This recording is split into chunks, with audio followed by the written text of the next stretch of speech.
Now, Amy, another couple of questions. I heard Ron Paul's speech, and I read his article, When a Cut is Not a Cut. It's really fabulous.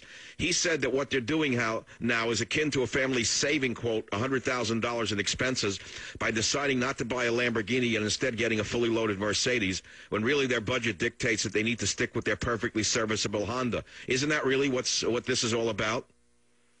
Absolutely it is. And this, to me, this is the crucial thing right here, is that when Moody's and S&P and these credit rating agencies have said we need to see $4 trillion in cuts in order not to downgrade your credit rating, how dare these people in Washington not come up with a plan that cuts that much? Are they not paying attention to the rest of the world? Do they not care what our creditors are thinking and saying? How dare them come up short of that?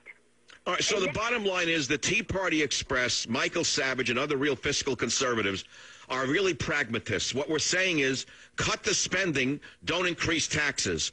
Cut the bloated government. And I studied this in a little detail, and I'm sure you have as well, Amy. We pay 35% more for our military today than we did 10 years ago, as Ron Paul said, for the exact same capabilities. The same can be said for the rest of the government. Why are we paying double in 10 years when we get the same services? How is that possible? Well, I think that's a good question that needs to be answered. I mean, we cannot continue to spend the way that we're spending. We cannot continue to rack up these debts that we're racking up. And as far as our military goes, look, the Tea Party movement, we don't get involved in the social issues, and because that's when we are all divided. The one thing we can agree on is fiscal responsibility. But I will tell you this. As far as the military goes, one thing everybody does agree on, that our men and women that are overseas should have what they need while they're over there fighting for us, protecting our freedoms. They should not suffer. And I'm going to tell you that whoever is in Washington threatening to hold these payments out from our military and from our seniors should be ashamed of themselves.